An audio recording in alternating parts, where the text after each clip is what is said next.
हमारे प्रोडक्ट कौन कौन से हैं?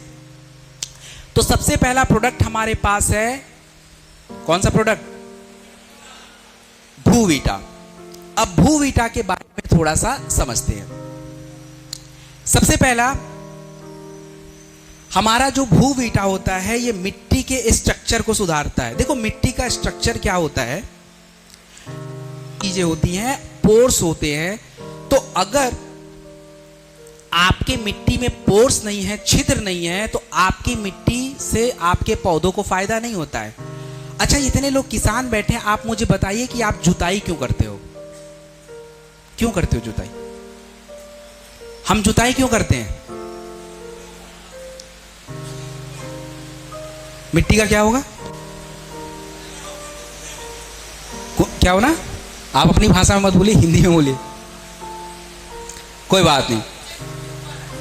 नीचे से ऊपर बोला बस। नीचे से ऊपर से क्या फायदा हो गया?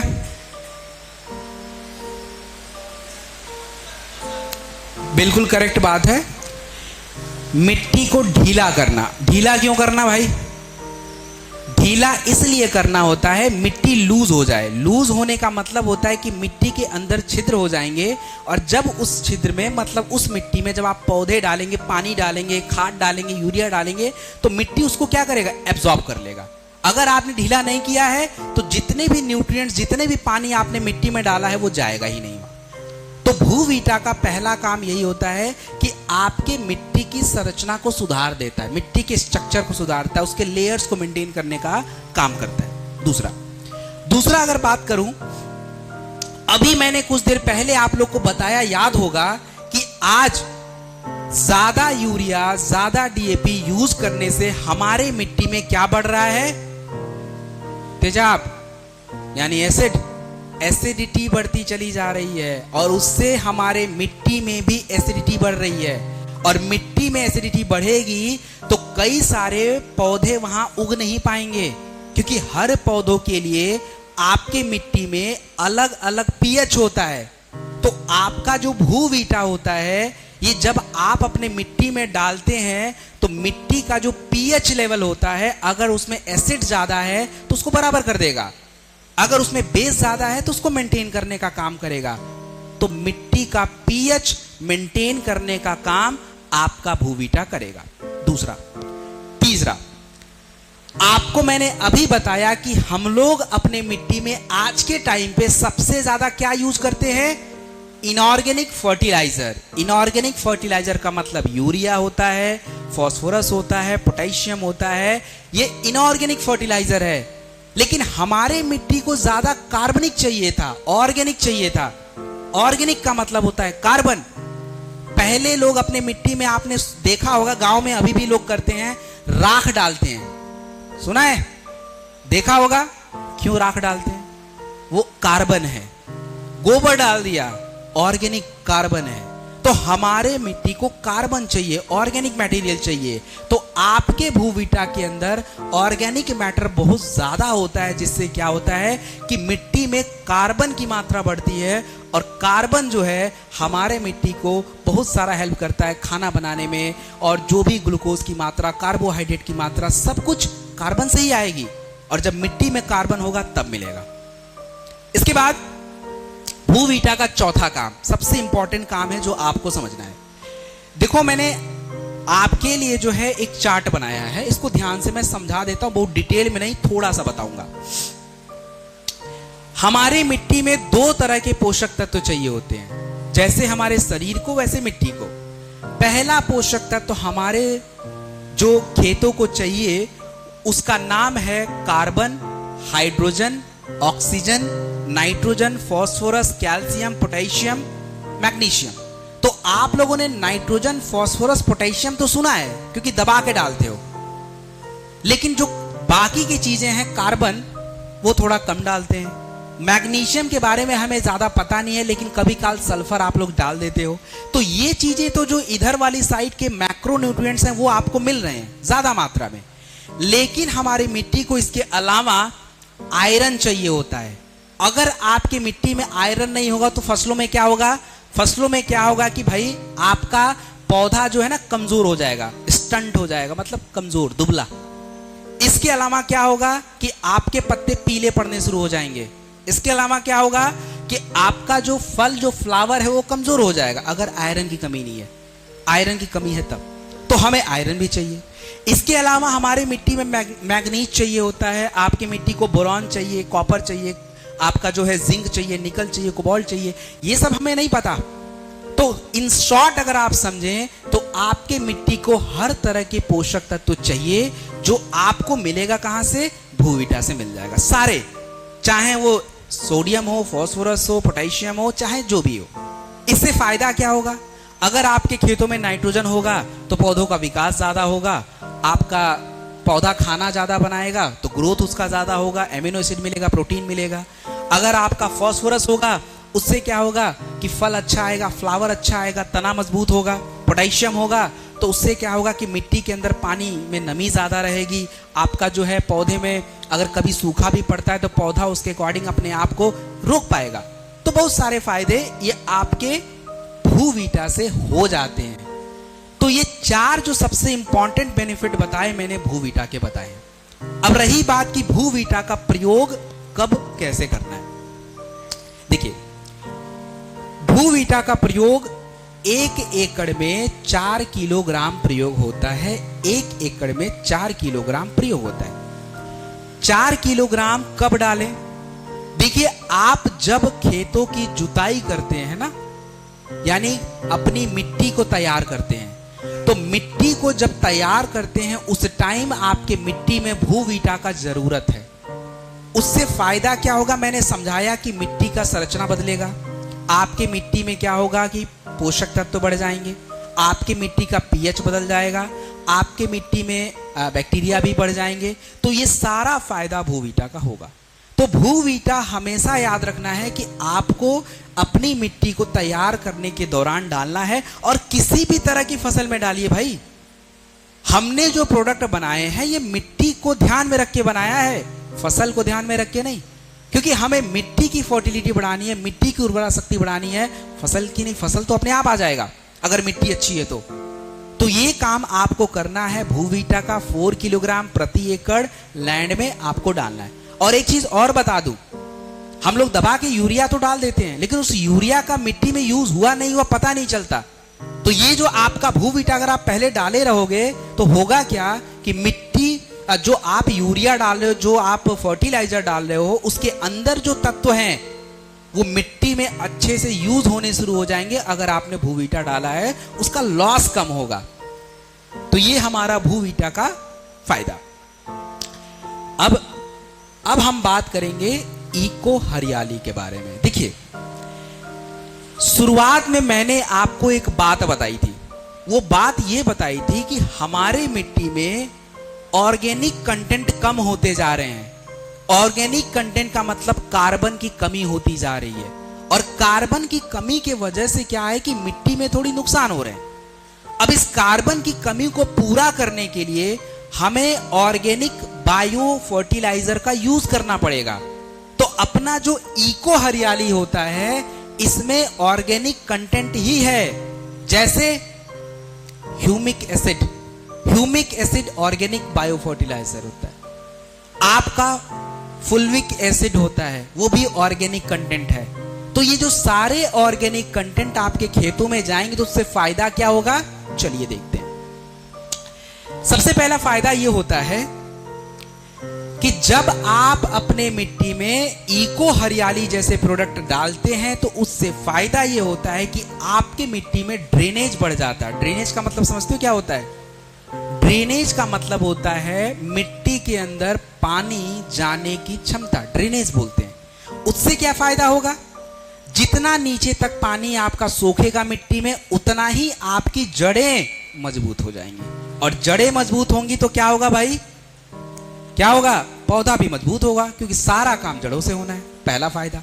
दूसरा फायदा, अभी मैंने बताया कि जब इको हरियाली का यूज करेंगे तो मिट्टी में पानी अंदर तक जाएगा। तो मतलब क्या हो गया? मतलब ये हो गया कि उस मिट्टी में नमी की क्षमता ज्यादा हो जाएगी, यानी नमी जो है ज्यादा समय तक रहेगा। वाटर होल्डिंग कैपेसिटी आपके मिट्टी की बढ़ जाएगी। अगर आप ये इको हरियाली डालोगे तब। तीसरा फायदा अगर बात की जाए, देखिए होता क्या है, अगर आपके मिट्टी में ऑर्गेनिक केमिकल्स नहीं है, ऑर्गेनिक फर्टिलाइजर नहीं है, तो आप जो अपने मिट्टी में नाइट्रोजन डाला है, जो फास्फोरस डाला है, जो पोटेशियम डाला है, ये करते क्या है कि मिट्टी में जाने के बाद अगर मिट्टी यूज नहीं करता है तो पानी के साथ लीच हो जाते हैं, बह जाते हैं। आपको लगेगा कि हमने तो इतने लाख रुपए का चीज डाल दिया, लेकिन आपके मिट्टी में उसको एब्जॉर्ब करने की क्षमता ही नहीं है, इसलिए वो पानी के साथ बह गया। मिट्टी में जो भी नाइट्रोजन, फास्फोरस, पोटेशियम एब्जॉर्ब होता है, उसके लिए ऑर्गेनिक केमिकल्स का होना जरूरी होता है। वो क्या करते हैं, यारी दोस्ती कर लेते हैं, ऐसे समझ लीजिए, और उसके साथ उसको बांध के वहां रखते हैं कि भाई तू रुक, और उसके बाद उसको पौधों को देते हैं, और तब जाके आपका ग्रोथ दिखता है। मतलब ये क्या करते हैं कि आपके लीचिंग को प्रिवेंट करता है। उसके बाद अभी मैंने आपको बताया ना कि मिट्टी में पोर्स को क्रिएट करना, पोर्स मतलब छिद्र बनाना, उसको बोलते हैं एरिएट करना।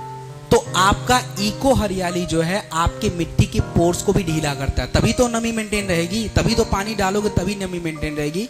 तो ये काम कर सकता है। और इसके बाद सबसे इंपॉर्टेंट काम ये करता है कि अगर मिट्टी में organic chemicals, organic bio fertiliser डालते हैं, तो आपके मिट्टी में मिक्स होने वाले हानिकारक केमिकल्स जो आप बाहर से भी डाल सकते हो या कहीं से भी आ सकते हैं, कहीं गंदा पानी आपके खेत में चला गया तो हानिकारक केमिकल वहां पहुंच जाएगा, या हम बाकी पेस्टिसाइड के थ्रू डाल देते हैं। तो मैंने बताया ना कि 1% पेस्टिसाइड ही पौधे पे यूज होता है, बाकी तो सब इधर उधर जा रहा है। तो वो सारी चीजें मिट्टी में है। तो अगर हम इको हरियाली जैसे प्रोडक्ट जब डालते हैं तो मिट्टी के अंदर जो केमिकल्स, जो तत्व हैं जो हमारे पौधों को नहीं चाहिए, उसको बाहर निकालने में, उसको हटाने में इको हरियाली जैसे प्रोडक्ट आपका यूज हेल्प करता है। और दूसरा एक और फायदा है कि इको हरियाली जड़ों को बहुत अंदर तक ग्रो करने में भी हेल्प करता है। तो ये जो सारा फायदा आप देख रहे हैं, ये सारे के सारे इको हरियाली के हैं। और इसके बिना आप ये सोच लें कि मैं बहुत ज्यादा उत्पाद बना लूंगा, वो नहीं होगा। क्योंकि आपने देख लिया, हम यूरिया पहले से भी डाल रहे हैं, डीएपी पहले से भी डाल रहे हैं, लेकिन हमारा उत्पाद उतना नहीं बढ़ रहा है।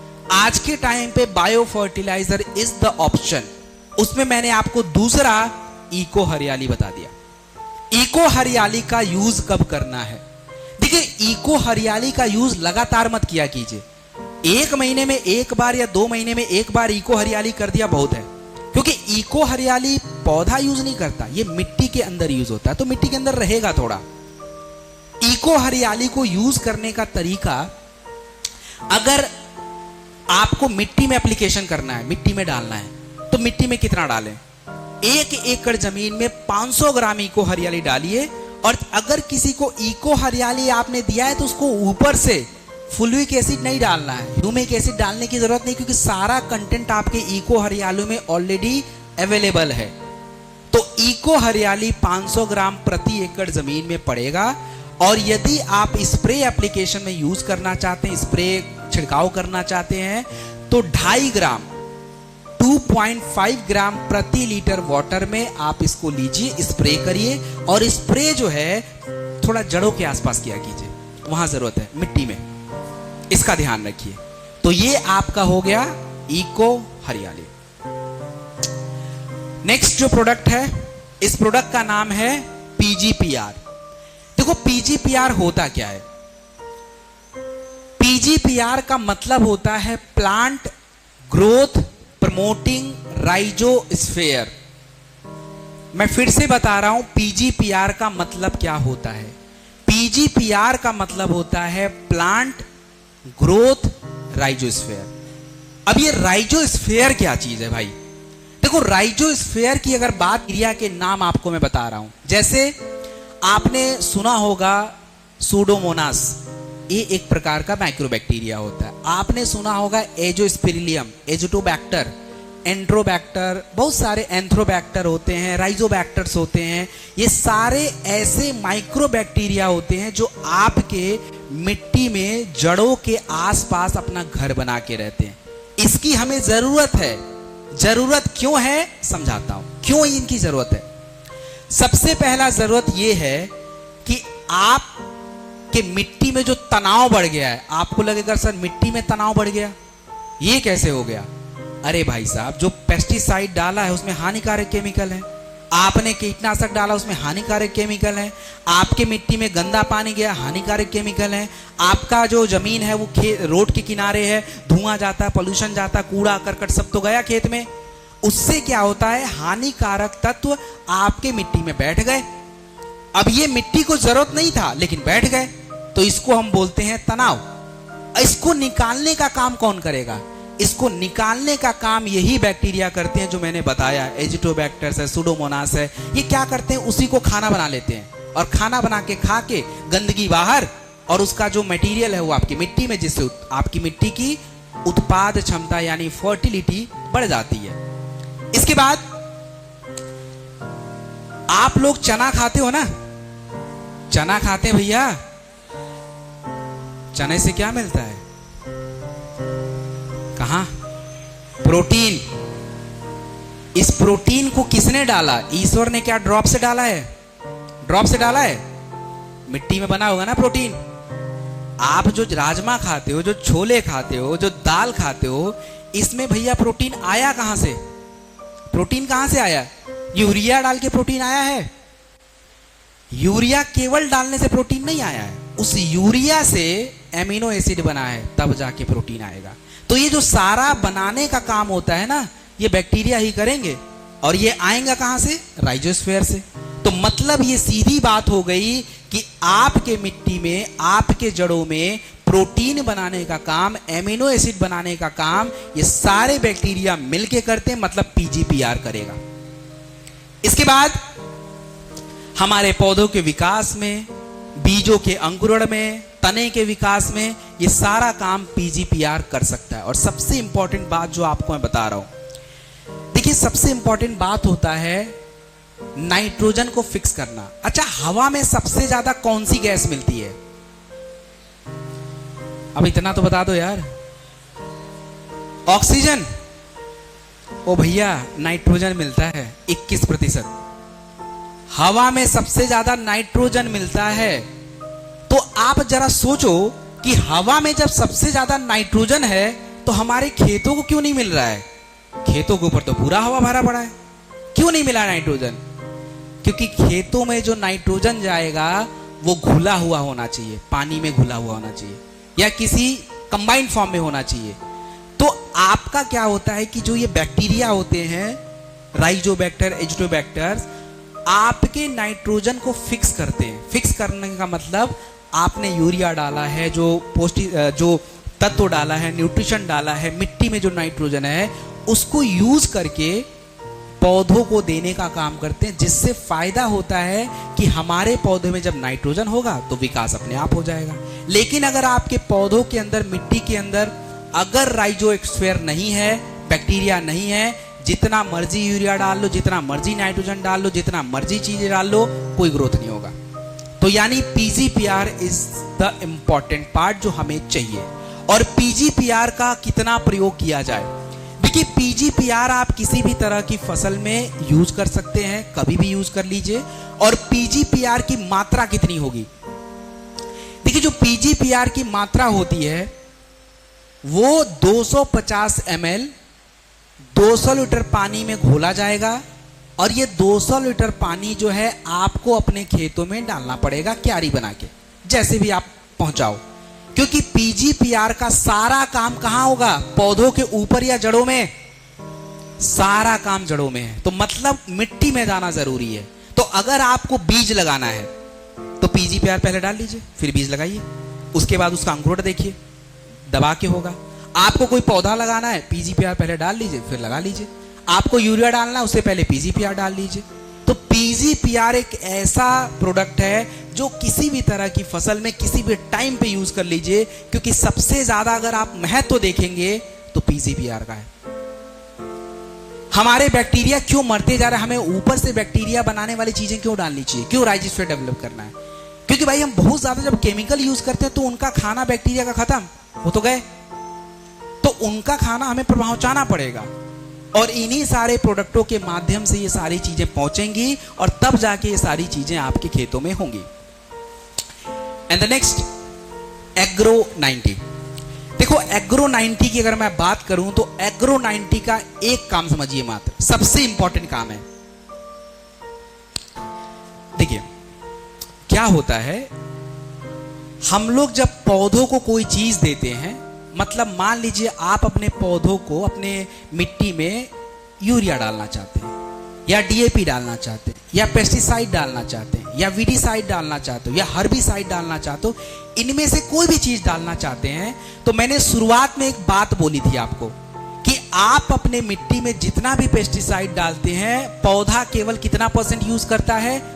1 से 2%, इससे ज्यादा यूज नहीं करेगा। 98% कहां गया? बाहर। लेकिन अगर वही पेस्टिसाइड, वही हर्बिसाइड अगर हम एग्रो 90 में मिला दें तो क्या होगा?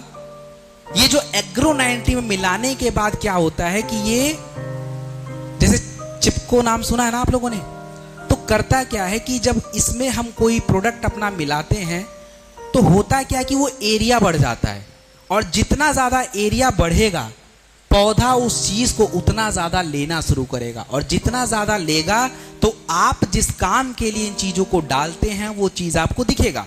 अगर कीड़े मारने की दवा है तो फिर कीड़े कम लगेंगे, हटेंगे कीड़े, क्योंकि पौधे ने पूरी तरह से उसको ग्रहण किया है। अगर आपने यूरिया में मिला के कुछ दिया है तो मतलब वो पूरी तरह से एब्जॉर्ब होना शुरू हो जाएगा। तो एग्रो 90 का काम मिक्सिंग का होता है, ये ध्यान रख लीजिए। इससे पौधे को केवल थोड़ा सिलिकॉन मिलता है और कुछ नहीं। जो भी चीज आप इसमें मिलाना, जैसे आप भू वीटा मिलाना चाहते हो, मिला के डालिए। आपको इको हरियाली मिला के डालना है, इको हरियाली मिला के डालिए। आप पीजीपीआर मिक्स करके डालना चाहते हैं, पीजीपीआर मिक्स करके डालिए। तो ये जो प्रोडक्ट है तीनों के साथ यूज होता है। एग्रो 90 हमें कितना लेना चाहिए? 0.5 ml प्रति लीटर वाटर के हिसाब से आप स्प्रे एप्लीकेशन पे यूज करेंगे, स्प्रे एप्लीकेशन छिड़काव के लिए। लेकिन अगर आपको मिट्टी में एप्लीकेशन करना है तो फिर इसकी मात्रा को बढ़ाइए, 1.25 ml 1.25 ml प्रति लीटर के हिसाब से मिट्टी में इसका एप्लीकेशन किया जाता है। तो दिस वाज एग्रो 90। बैक वाली स्लाइड। अब यहां पे हमारा एग्रीकल्चर का जो पार्ट है दैट इज ओवर। समझ गए एग्रीकल्चर के बारे में?